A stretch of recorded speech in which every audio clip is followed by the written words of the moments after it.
Hello and welcome. Today I'm super excited. I have Kwasi Holder here with me. Kwasi is a content creator and video editor from Trinidad and Tobago. He's someone I admire his work a lot, and today we're going to talk to him about video editing. I first came across Kwasi on Instagram. I was looking at some of the stuff he was doing and totally blown away by it.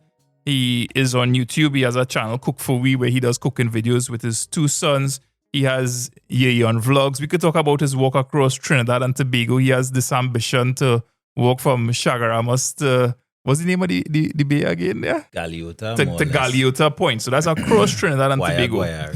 And one of the reasons I love Kwasi's work is because he's always experimenting. So today we're going to talk to him about video editing. And Kwasi, welcome to the show, brother. Thank you very much for having me. Yeah, man. Tell me what's keeping you busy these days. Vlogmas, where they do a vlog per day for the month of December. So I decided to give it a try. Honestly, I used to knock it a long time because I find it was unnecessary. But after thinking about it, I realized that it's good practice, having to edit every single day, and also to give yourself a deadline and to build a muscle memory as far as the editing is concerned. So I decided to try that, and I started this month, but it not generally based around Christmas per se. I also, trying to get back in shape. Well, get in shape to complete my walk across Trinidad. So I'm using this as showing the fitness journey. Okay, so you've coupled the Vlogmas with your attempt to get back into shape, and resume that big hairy goal that you have to walk across Trinidad and Tobago. I kind of curious, when I think back to your Instagram days and the videos that I came across, how did you get into video editing? I didn't know anything about video editing. Nothing, like zero. But I used to always admire watching these fellas, these comedians on Instagram now, like Rudy and I think it's Kieran and a couple of them. And I always wanted to try it now. Now, I know we're close to being as funny as those guys, but I wanted to see, how it could work. So I tried one or two, and I told myself, all right, I'm not as funny, so maybe I could edit the video in a way to make it a little more captivating, so I'll kind of catch up to them, in a way. So I do a little research on how to edit, because those days I used to use my phone. So the first thing I edited on was on iMovie. Yeah, iMovie. iMovie on your phone? On my phone, yeah. So you're talking what? You had like an iPhone? I had an 8, iPhone 9? 6. Yeah, iPhone 6. And you would be recording vertical videos on your iPhone? Everything I do on my phone, everything. But vertical landscape, wherever the case may be, I used to just record everything on my phone, edit on my phone. The problem was I couldn't, having to edit for Instagram was an advantage in my opinion, because the phone had no memory card, and it was the cheapest version, so it had less than 64 gigs available or something. So by the time I recorded 3-4 videos, the phone full. So I had to edit the videos and cut it down to make room to then carry the videos to the program on the phone to edit it to how I wanted. So I was kind of limited with that. And as I go along, I tried different stuff, and I realized, all right, the phone is working. It couldn't reach the capabilities that I wanted it to. So I just used to work with it until it become. And what some of those capabilities were that you felt like you were lacking in the phone, that you had to now say, hey, let me jump over to a computer, Mac, PC, and anything stands out in terms of what you wanted to accomplish, but you couldn't achieve it on a phone? Yeah. Because them days, now it have programs where, it's very easy, but them days to get like fonts was a problem, to get tracking was a problem, to get masking was a problem, you know, to color grade. All you had was the different grades available on your on social media, not on the phones. Because at them time, I don't think it had much thing you could do with your phone as far as editing is concerned. So there were functions, but it was very limited. So, you know, I believe at that time I was saying the next step was to, you know, get a good computer with our editing software. What editing software you jumped onto from iMovie on your phone? Well, I mean, iMovie was the only editing software that I knew. And after doing some research, found out they had Final Cut and, you know, Premiere and all them things. But Final Cut was one of the only editing software that have a one-time payment that actually works now. The rest of them was, I think the couple others was subscriptions. And I definitely can't pay no subscription for no editing software. So I scrape up some money, save up some money for like probably 8 months. It probably take me because I had bought a used Mac, the Air. I buy a used one from Quartz. I get one second hand from Quartz, and then I save up some money after that, and I purchase the Final Cut. But when I've purchased the Final Cut now, I didn't know how to use it. So after purchasing the Final Cut, I still wasn't posting no videos for a while because I went on the University of YouTube. Yeah, you talk about the University of YouTube. Yeah, so I went on YouTube and I'm being honest, I put in some serious viewing hours. Yeah. So the skill that we see in you display on your channel, your shorts, your TikToks, that's all stuff that you're learning on YouTube. Every single thing you see on every single video I posted is something I pick up from YouTube. Okay, so I'm thinking a little bit about what you say in terms of you purchase your Mac Air, you purchase Final Cut, but then you have this steep learning curve that goes along with it. And maybe you don't post videos for a little while because of that. So I'm wondering about the person who comes up to you and they say, hey, here's what, you know, I want to start making videos and they're an absolute beginner. And what tools would you recommend given your own experience and what should they focus on? So let's deal with the tools first. There are a lot more tools available now, especially if the phones that coming out now, the basic phones, they have very good capability at editing. And this is without any software.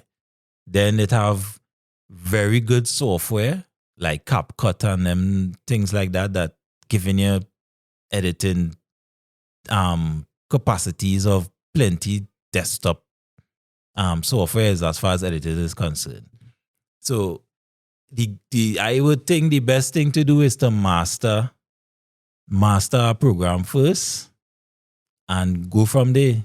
You know, take your time, grow.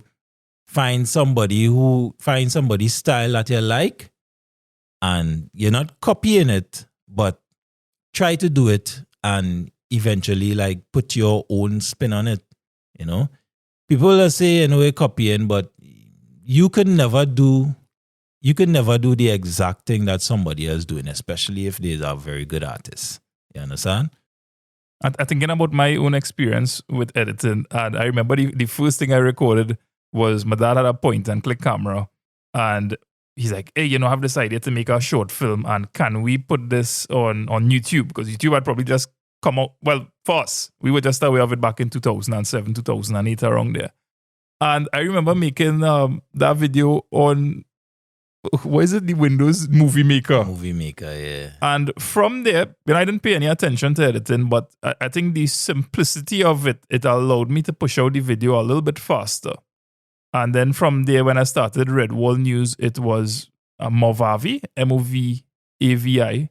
And then I jumped over to Filmora, which is a free tool. Mm-hmm. I'm thinking, like you, I started feeling the inadequacies of the software, particularly when it came along to sound editing. Yeah. And that is where I jumped over to Premiere Pro. And one of the things I will say is if I had gone from Movie Maker to Premiere Pro, chances are I wouldn't be editing today. Because the learning curve would have been so steep for me that it just be like, hey, just forget this here. So I think it's kind of important to, yes, you may want the top-notch results, but thinking about, if you're an absolute beginner, it has some merit in kind of starting a little bit simple. You get an idea of what, cuts, transitions are, how to apply them, what your different layers are in terms of video and audio, and move on from there, right? Well, this is why I stressed on the part that to master the simple one you have first. Yes. You understand? Once you master that, it will be somewhat easier, because whatever you master on that simple program, you'll be able to carry it over to the bigger program and then build from there. So once you had a foundation, it'll be easier. Yeah, thanks for that, Kwasi. That's real good advice. Your most successful video on YouTube is one where you're walking from Brazil and Trinidad to Gasparilla. It has almost 40,000 views. Brilliant video, not just the storytelling, but their 3D maps, stunning drone shots. So I want to know what tools you're using in that particular video. How long it took you to make that video once you sat down to edit it. Give me a little behind the scenes of that video. Well, so my mind on the editing while I working at all times. And where I put in the camera, how I would look, if you see a silhouette, if you see my face, things like that. I was trying to stand out on YouTube, not be just like everybody else who vlogging. I wanted to do something different. That walk may have taken you twice as long because you're thinking about how you're positioning your camera, you're walking back to get certain shots. So and you whatnot, asked right? about the editing. So as kind of like, okay, you have all those aspects of it. You get home now after you've completed the walk. You have these cool 3D maps. You have these amazing drone shots. The text and the tracking that's all applied there. I kind of interested more in the video editing process in terms of you have this epic video where you're able to hold people's attention for about close to half an hour. So what are the tools for somebody listening to this as a video editor that want to stand out, as you say? What does that process look like in terms of the tools you're using and how much effort it took you? Did you sit down and after you make that walk and by tomorrow you have a video? No. You have maps inside of there. Would those things that you could just generate and you have it available and you're ready to click publish by tomorrow? All right. Well, let me start with, you said the tools first, right? So what I have is like what I mentioned before, the laptop, Final Cut, right? And Apple versions of the 3D rendering software. It's like a basic rendering thing. I don't even use it much. So what I did, the tools is not much. The process, however, is a long process. After I come home, first thing I have to do is back up all the footage to make sure I ain't lost anything. Back up all the footage, put it in order, as in what happened. And when I start editing, it was just to cut out the parts that I think important and come up with a story, right? Well, the story wasn't that difficult because it's a continuation of the other videos that I posted before from the walk-in. So I was more concentrating on how dynamic I could portray the video. So I went online and on YouTube looking at ways of, doing a travel video and hiking videos. And I didn't want it to be like that. So what I decided to do, I more looked at things like documentaries and like National Geographic type kind of things. And I was watching how they were doing it. And I realized it have more than just me looking at a camera talking. I believe it more realistic seeing somebody holding a camera and talking. It's more believable that I'm really walk it and not like a real movie. But I still wanted to put that aspect. So the first thing I had to teach myself to do was to do the map. Started off looking at different maps of Trinidad and I couldn't find none detailed enough for me to zoom in and zoom out without it losing pixels. I went on Google Maps and I zoom into a particular depth that I believe I could use, and I take a screenshot. So I end up taking 241 screenshots at Trinidad. And then you chain in all these together so that it could flow as one and animation. then I went in the photo editing software. Right. And put all the pictures, line them up and put them together. And then render that into one big picture of Trinidad. Right. So that way, when I zoom right in, you could see in detail the streets and wherever. Because you know how Google does work. When you zoom in, it does change going in. And when you zoom out, it does change. So you can't get to see the whole of Trinidad and going on. Because I do have that software. So I had to create that picture.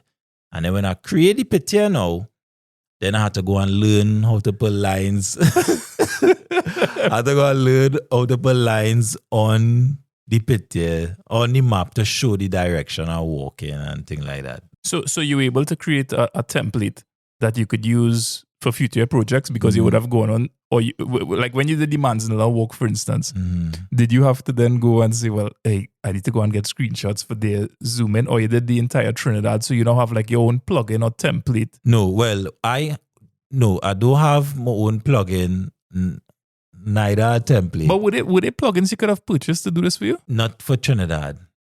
Okay. And the plugins that are available is not detailed. It's more like you could see the whole world and it could go down to countries and things, but when you can't zoom into streets and things now. So that's why I had to create it myself. Now the problem was the only thing I had that I could reuse is the picture that I created at Trinidad. Right? So like when I did the Manzan, I had to do over one from scratch. I had to do it over from scratch, but with the same picture. So I haven't learned how to create a plugin to save it. So I have to go through that process every single video now. And it took me, I think it was about 10 days. So this is what I'm a bit curious about, right? You know, you're spending all this time, you're taking longer to put out work because of that, right? Because of that particular feature that you want to have. So when it comes to things like special effects or overlays that you may have in your video, how do you determine if the time you took to learn something or implement something new into your edit was worth it? Because you may spend days trying to get something to work, then you post the video, and we have had instances where the video doesn't even perform well. Well, so, I don't really look at it from performing aspect. How I just look at it is if what I doing applies to the story. That's why it does concentrate on. So let me say, for example, if I doing something like a measurement and I not doing a sort of explaining in the video, me physically not doing too much explaining, before I post the video or before I start editing the video, I will try to create some kind of text or graph or whatever the case may be before I start the video. So I just try to create that first. So when I start the video, you could understand it without me saying anything. The simplest way is the videos are doing now, the calendar, right? I didn't want to say this is day 2, this is day 3. I didn't want to say that every video. Right. And I didn't want to put every video had to put Vlogmas day 1, Vlogmas day 2. I didn't want to do that neither. Yeah, because you established early on about standing out in some way from... Everybody was doing that. No, I tell myself I'll do it initially in the beginning. You know, people know going on. But eventually I had to move away. So what I did, I had to create the calendar. Well, first I went to see if I could find a plugin with a calendar. That is the hardest thing to get. So you had to kind of create it. So when creating the calendar wasn't hard. It takes some time, but you create the calendar. But then I realized I don't just want to create the calendar. So I had to show when a day pass, I cross off the day, right? To show that time going. Now, the problem is what I had to do the calendar with each day cross off, render it, put it as a video aside, and I do that 30 times. So each time you're seeing that is each time I had to render. Yeah. So I have right now, I do that first, and I have 30 videos for me to put in for when I'm doing them 30 videos. Okay. And we come back to this question, was it worth it? To me, it is, because the people who I kind of doing that for is the people who looking for editors. Okay. You understand? I not doing all of that just for the normal person, because the normal person will just watch that video and enjoy it. They ain't gonna really see the hard work or the detail going to it unless that is just part of what. Okay, so is it that you are in the business of video editing?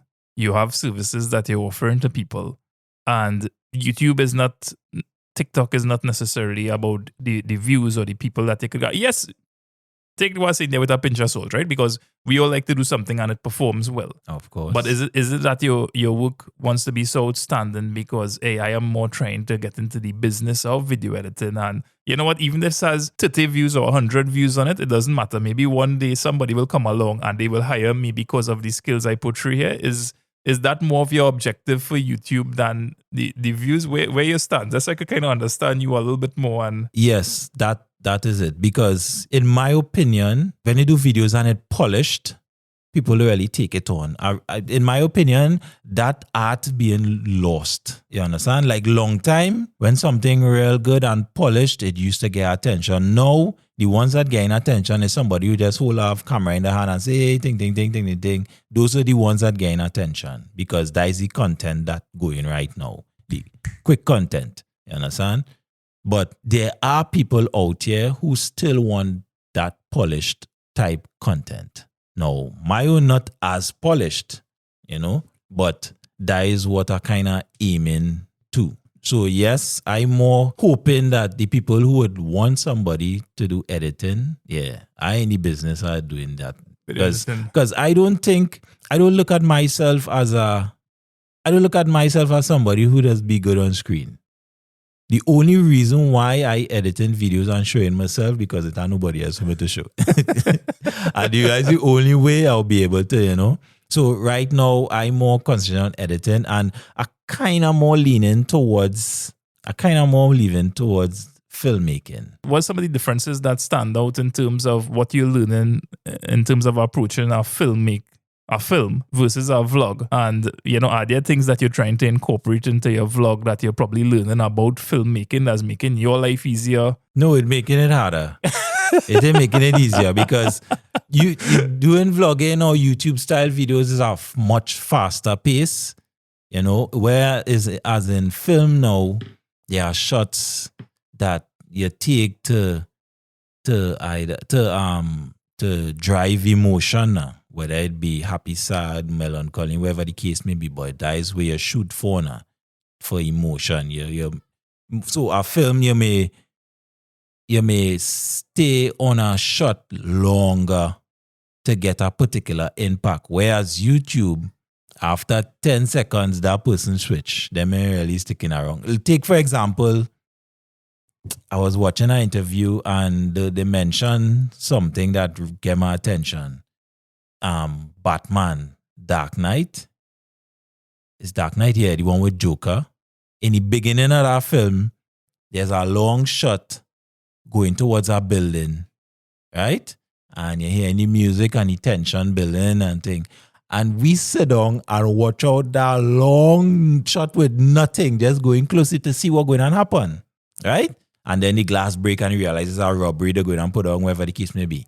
If you do that now, if I do that on a normal vlog video, you mightn't stick around to see what's going on. You understand?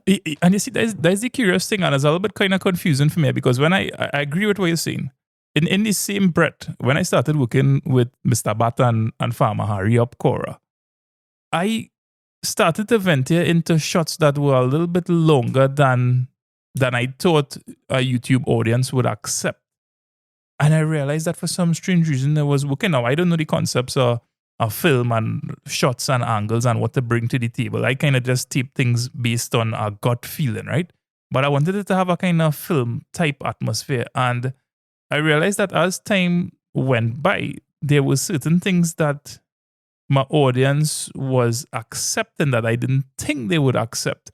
So I'm wondering, like, what kind of leeway, even with your documentary style vlog that you did, and you had one of the things that really stands out about that Gasparillo video for me, that walk to Gasparillo, was you know the how you tie in not just the animation aspect of it, but the storytelling. There was depth in terms of your family, your boys along the way.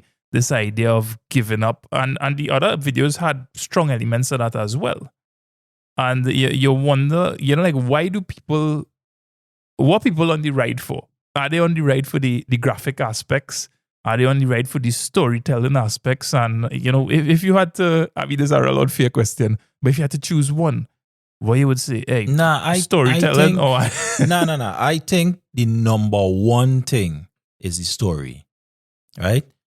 The reason I would use the graphic elements and all of that is to make it easier to follow.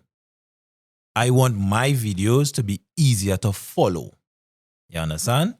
And I want to do it in a way that I don't have to tell you everything, because I don't want to treat the viewer as an idiot. You understand? As far as I'm concerned, the viewer just as smart or smarter than me. Hey, Kwasi, I love what you say. And that is a concept that I apply. I don't even know where I may have first heard that, but that is something that I try to work with my audience. My audience is an intelligent audience that's looking at the videos, and they could figure out certain things as you go along. And there is before I get to the next question, it's kind of along the lines of vlogging. I think one of the mistakes or the services that we kind of do to the viewer is you show the viewer something and you say, hey, here's a green plant. The person could see it's a green plant. Yeah. So you kind of realize that maybe there's some other aspect of storytelling. Maybe your dialogue could be going in a certain direction. So when we think about content creators, I don't even know how to frame this question. It's not even one that I planned. But I'm wondering, what is something that, you would like to see more from content creators in Trinidad? Now, well, I mean, you have to know your audience. You understand? You have to know your audience. Like what you mentioned earlier about you taking shots and trying things, and it actually captivating them. The thing is, you already build your audience, right? So your audience have a particular expectation, right? They here for you and what you showing. You understand? So, like, what happened is, and then your videos have a type of, there's an element of it being raw and unplanned. So they have no idea what going to happen, right? So something that may seem a little drawn out, they will pay attention to that because they want to know what's going to happen. You understand? It's like the hook of the reality TV kind of thing. You understand? You don't know what's going to happen. Whereas if you're telling a story, there are things you could pick up that may or may not happen. As far as the content creators, I mean, everybody have their audience. There are a lot of people who wouldn't really like how I would do videos. You understand? But there are those who do. Right? Now, you have to play with your strengths, I believe. And I definitely do have the strength to make videos to suit the younger diaspora. You understand? There are quick thing with things going up, fonts going fast and thing, and I mean, I's a big 40-year-old man doing, I can't do them kind of thing. You understand? So when I started to do the videos, I started to lean more in the filmmaking direction. And the only difference between now and before is a pressing towards that a little more than before. Because that is the type of audience I'm looking for. You understand? I'm not really looking for the audience who just want to see Trinidad. It have a lot of other content creators who could do that far better than me. They have the resources, they're moving around, you know what I mean? You know, I could just try to tell a story in something, and that is what I'm trying to do, more or less. So you're working on a movie. Where you at with that, and when you hope to be the release date for it? Well, I mean, technically the movie is a short film. A short film. No, it could have been finished long time, but I didn't want it to be just a next film with somebody walking with a camera and telling you, just say this, just say that. You know what I mean? I wanted to actually put in the work, you know. So my approach is the same as what when I did the Casperlo and thing. My approach is the same. So I had to sit down and plan out, because to make a film costs money. And what I realized too, it costs way much more money than I actually thought it would now, you know. If I want to do it good. You understand? I can't afford the budget is zero, like I said. So, you know, we can't rent no equipment. I can't pay no actors. You know, I can't do nothing. So it was just more like favors. So like for some people, I would do an ad for them for free in exchange for them to either give them a place to use or come and act in the film, you know, things like that. So you're actively looking for actors. What's some of the things that will help you?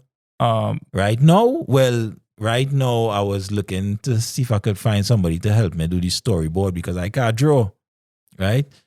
And I'd reach out to a couple people, you know, and nobody really reply. I'm really digging horrors, because I understand that I am nobody and I don't really have anything out there, you know, for people to actually take me serious, because it's the same problem I had before in the earlys. I tried to reach out to a couple people in the business officially, like in the media business, cinematography and doing ads and all kind of thing.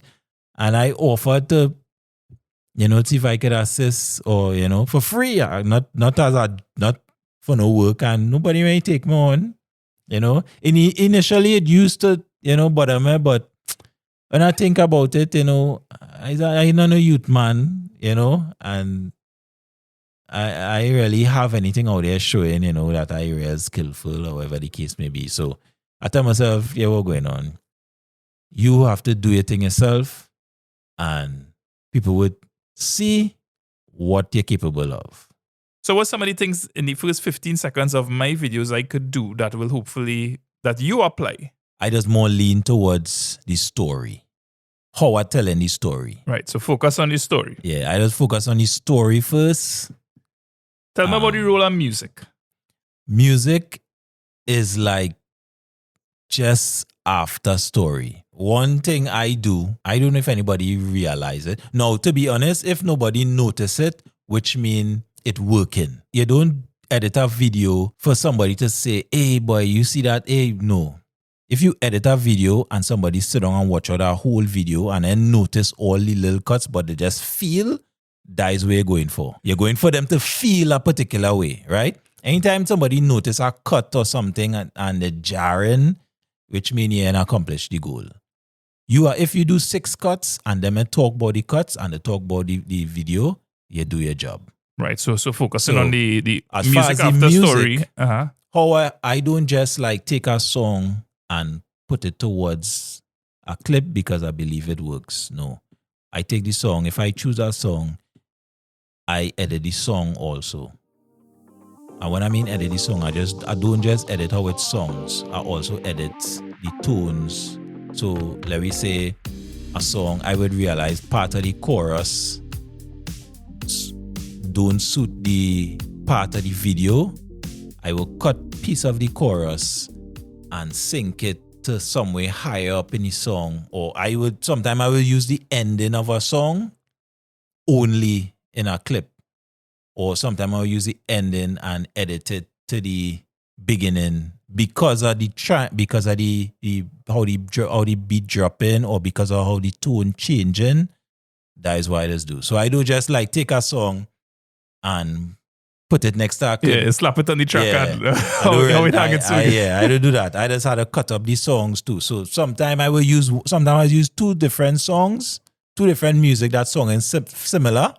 and I will cut it up and put it in different places. And this is all tied into the experience, the story. Yeah, that so this for. is why I just concentrate on story. All right. So, Tell me a little bit about sound effects then. Sound effects, yeah, also very important, but I try to be subtle as far as sound effects is concerned. I do like, hey, bang, cling, ting. Yeah, I really go through that.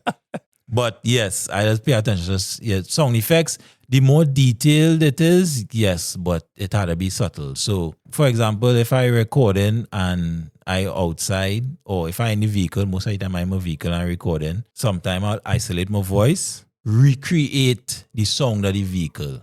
So I would record the vehicle driving by itself separately, and I'll put in like room tone, music in the background, wind. I just build it myself.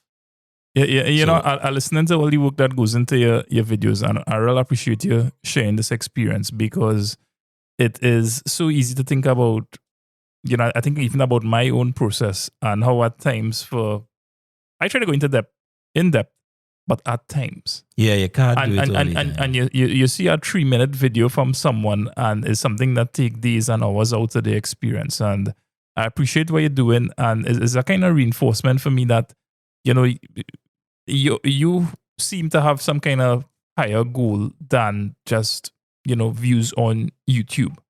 YouTube may just be the medium that you are presenting your work. And I kind of curious, where will you be releasing your movie eventually? What's your goal for that?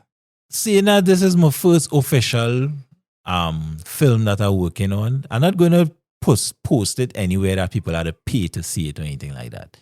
Post it on YouTube. I don't want to give away the plot of the story, but it's based on a story from your book that I mentioned here. Yeah. It based on one of them stories. I'm really excited, and I hope I get the opportunity to work with you on this film at some point in time. Where people could get in touch with you to follow up with your work, what's your YouTube channel? I'll also put the links in the show notes, right? Well, the YouTube channel is easy, Yayon, Yayon, that the YouTube channel.